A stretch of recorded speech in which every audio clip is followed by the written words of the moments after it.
friends, welcome to Fun and Click channel. இன்னைக்கு எனக்கு பிடிச்ச ஒரு வாட்ஸ்அப் மெசேஜ் தான் உங்ககிட்ட நான் ஷேர் பண்ணிக்க போறேன். 60 வயசு உள்ள ஒருத்தர் தனக்கு வாழ்க்கையில நடந்த எதிர்பாராத சம்பவங்கள் பத்தி ஒரு டைரியில எழுதிட்டு இருக்காரு. தனக்கு கால் ஸ்டோன்ஸ் இருந்ததுனால கால் பிளாடர் ரிமூவ் பண்ண வேண்டிய சூழ்நிலை ஏற்பட்டுச்சு. அதனால அவர் கொஞ்ச காலம் பெட்ரிட் ஆக வேண்டிய சூழ்நிலையும் ஏற்பட்டது. இதனால தனக்கு பிடிச்ச வேலையை கண்டினியூ பண்ண முடியாம அதோட ரிட்டையர்மெண்ட் ஏஜும் வந்ததுனால அவருடைய ஜாபை குவிட் பண்ண வேண்டிய சூழ்நிலை ஏற்பட்டுச்சு. இது அவருக்கு ரொம்ப வருத்தத்தை தந்தது அப்படின்னு எழுதுறாரு. அதோட இந்த வருஷத்துல தான் எனக்கு உயிரா நினைக்கிற என்னுடைய அம்மா என்னை விட்டு பிரிஞ்சுட்டாங்க அப்படின்னு எழுதியிருக்காரு. இதுக்கப்புறமா தன்னுடைய மகன் மெடிக்கல் எக்ஸாம் ஃபைனலாக எழுதணும் ஃபைனல் இயரில்.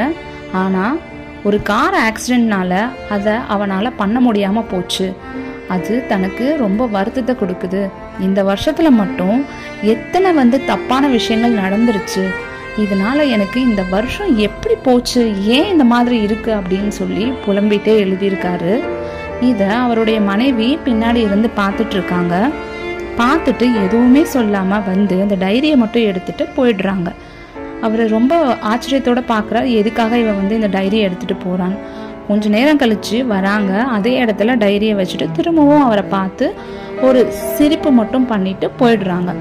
இவர் என்ன பண்றாரு, ஒரு ஆர்வம் அதுல என்ன இருக்கு, என்ன படிச்சுட்டு ஏதாவது யோசிச்சுருந்துருப்பாளா அப்படின்னு சொல்லி வேகமா போய் டைரியை எடுத்து பாக்குறாரு. முதல் விஷயம், அவர் கால் ஸ்டோன்ஸ் ரிமூவ் பண்ணதுனால பிரச்சனை வந்துச்சுன்னு எழுதியிருந்தாரு இல்லையா, அதுக்கு கீழே அவங்க எழுதியிருக்காங்க, என்னுடைய கணவருக்கு இந்த கால் ஸ்டோன்ஸ்னால ரொம்ப வருஷமா தொந்தரவு இருந்துச்சு. கடவுள் புண்ணியத்துல இப்ப அவருக்கு அதை எடுத்ததுக்கு அப்புறம் கொஞ்ச நாள் அவர் பெட்ரிட்டா இருந்தாலும் இப்ப அவரோட ஹெல்த் ரொம்பவே நல்லா இருக்கு. இனிமேலுக்கு அவருக்கு எந்த தொந்தரவும் இல்லாம நல்லபடியா இருப்பாரு. அது எனக்கு ரொம்ப சந்தோஷமா இருக்குன்னு எழுதியிருக்காங்க. தன்னுடைய மாமியார் 85வது வயசுல இறந்திருந்தாலும் எந்த ஒரு தொந்தரவும் கொடுக்காம ரொம்ப நிம்மதியா அவங்க கடவுள்கிட்ட போய் சேர்ந்துட்டாங்க அப்படின்னு சொல்லி எழுதியிருக்காங்க. அதுக்கு கடவுளுக்கு நான் நன்றி சொல்லணும் அப்படின்னு எழுதியிருக்காங்க. தன்னுடைய மகன் மிகப்பெரிய கார் ஆக்சிடென்ட்ல மாட்டியிருந்தாலும் ஆனா உயிருக்கு எந்த ஆபத்தும் இல்லாம சின்ன சின்ன அடிகளோட தப்பிச்சுட்டான், அதுக்கும் நான் கடவுளுக்கு நன்றி சொல்லணும் அப்படின்னு எழுதியிருக்காங்க. கடைசியா, எனக்கு பிடிச்ச என்னுடைய கணவர் இந்த குடும்பத்துக்காக கடுமையா 35 வருஷத்துக்கு மேல உழைச்சிருக்காரு. இப்ப அவருக்கு ஓய்வு கிடைச்சிருக்கு. இந்த டைமை அவர் ரொம்ப சந்தோஷமா ஸ்பெண்ட் பண்ணணும் அப்படின்னு நான் கடவுள்கிட்ட தினமும் பிரார்த்தனை பண்றேன் அப்படின்னு எழுதியிருக்காங்க. அதை படிச்சதும் அவருக்கு புரிஞ்சுது, நம்ம வாழ்க்கையை எப்படி பார்த்துருக்கோம், தன்னுடைய மனைவி எப்படி அதை பார்த்துருக்காங்கன்ட்டு. இதே மாதிரி தான் ஃப்ரெண்ட்ஸ், நம்மளுடைய லைஃப்லையும் நம்ம ஒவ்வொரு விஷயத்தையும் நமக்கு தப்பான விஷயங்கள் நடக்கும் போது நம்ம அதை எப்படி பார்க்குறோன்றதுல தான் இருக்கு.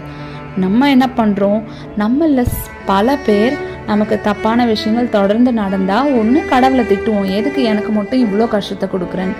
இல்லைன்னா இப்படி தப்பான விஷயங்கள் நடக்குது, முதல்ல ஜாதகத்தை போய் பார்க்கணும், ஏதோ நேரம் சரியில்லை, பரிகாரம் ஏதாவது பண்ணணுமான்னு கேட்டு அதை பண்ணிட்டு இருப்போம். ஆனா பாசிட்டிவா எப்படி அந்த விஷயத்த பார்க்கணுன்றதை யோசிச்சு பார்க்கவே மாட்டோம்.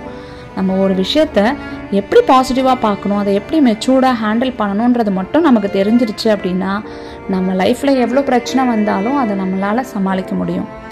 இந்த பதிவு உங்களுக்கு பிடிச்சிருந்துச்சு அப்படின்னா உங்க ஃப்ரெண்ட்ஸுக்கு ஷேர் பண்ணுங்க, லைக் பண்ணுங்க. Thank you so much.